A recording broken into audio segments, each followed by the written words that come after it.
April 1985. The boardroom is tense, silence hanging thick in the air. Executives at Coca-Cola lean forward, eyes fixed on the launch of new Coke, an audacious gamble to reinvent a classic. Optimism brims, but beneath it lurks a shadow of doubt. As the first cans roll off production lines, none can predict the storm brewing outside these walls. What led to the introduction and subsequent backlash of new Coke? The year is 1985, and Coca-Cola reigns supreme as a symbol of American refreshment. For decades, this fizzy elixir has been the drink of choice, its iconic red and white logo recognized worldwide. But inside the corporate offices, a quiet urgency grows. The company feels the pressure of a changing market, where consumer preferences are shifting and new competitors are nipping at their heels. In an era where the average American drinks over 600 cans of soda a year, Coca-Cola is determined to maintain its lead. Yet whispers of discontent echo through the corridors. Environmental concerns are bubbling to the surface. Consumers are starting to question the impact of their choices, as more than 1 million plastic bottles are purchased every minute, with a staggering 91% never seeing the inside of a recycling bin. As Coca-Cola prepares to unveil new Coke, the executives are confident. They believe they have the answer to their challenges. But what they don't yet see is the wave of backlash that is about to crash over them. In a bustling Atlanta office in early 1985, Coca-Cola executives huddle around a polished mahogany table. The air hums with anticipation. They've made a bold decision to launch new Coke, a reformulation of their flagship product. This isn't just another product tweak, it's a strategic maneuver in a high-stakes game. The competition is fierce. Pepsi is gaining ground with its aggressive marketing campaigns and sweeter taste. Coca-Cola's market share feels the pinch, and something drastic must be done. The decision to reformulate their beloved beverage isn't taken lightly. It's a gamble, a calculated risk to reclaim dominance and invigorate sales. The formula is a closely guarded secret, developed in the company's laboratories with precision. Taste tests show promising results. Participants seem to prefer this new concoction. Confidence swells. They believe they've crafted the perfect response to Pepsi's challenge. The launch is grand, a spectacle of marketing prowess. Billboards blaze across the nation, commercials flood the airwaves, and the new cans gleam on store shelves. Initial reactions trickle in, and they're positive. The executives breathe a sigh of relief, convinced they've made the right call. But outside the boardroom, whispers of dissent begin to surface. Loyal customers, those who grew up with the familiar taste of Coca-Cola, are not as easily swayed. They voice their displeasure, their loyalty to the original formula unwavering. The phones start ringing, letters pour in. The public's voice grows louder, more insistent. The very innovation meant to secure Coca-Cola's future is now threatening its legacy. The year is 1985. In the heart of Atlanta, Coca-Cola's executives sit in silence, the weight of their decision pressing down on them. They've launched new Coke with fanfare, expecting applause. Instead, the phones won't stop ringing.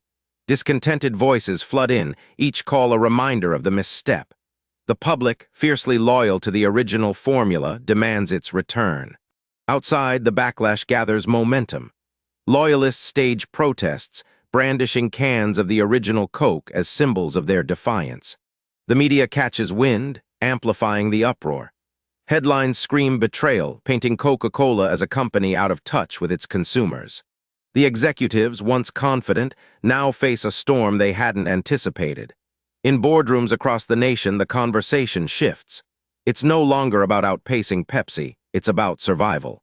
The backlash isn't just a marketing hiccup, it's a full-blown crisis. Sales figures, once promising, begin to tell a different story. The public's rejection of new Coke is more than a preference, it's a statement. Amidst the turmoil, another issue bubbles to the surface. The environmental impact of their packaging looms large. Consumers' voices grow louder, demanding action on sustainability.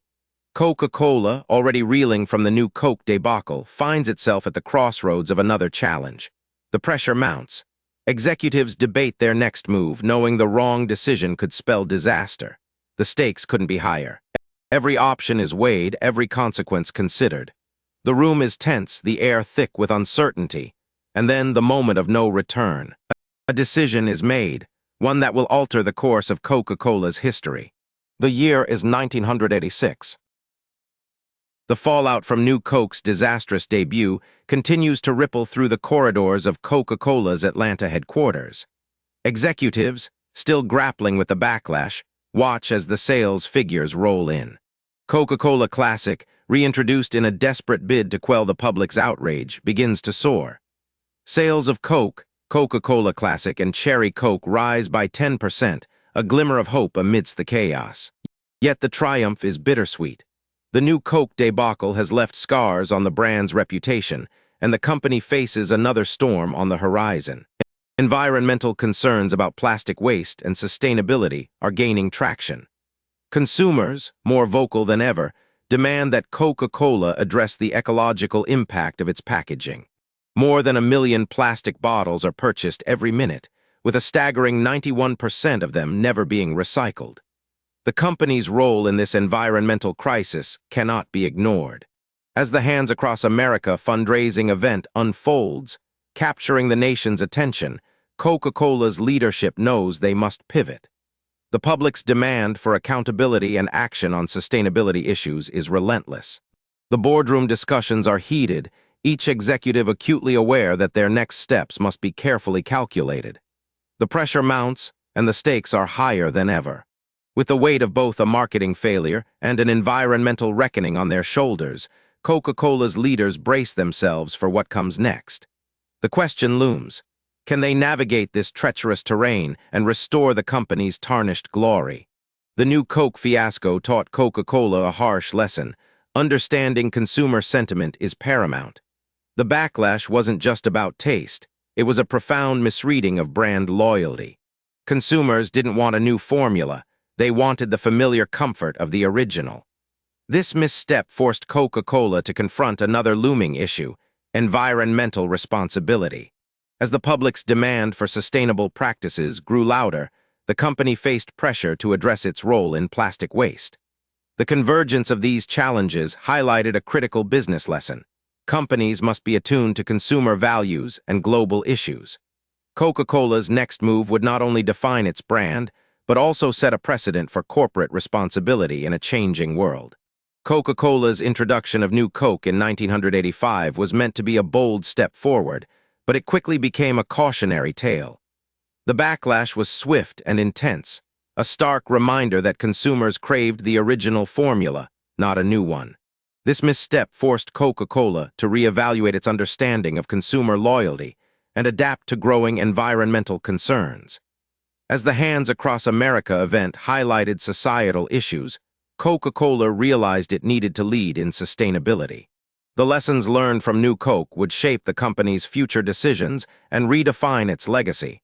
Watch what they did next.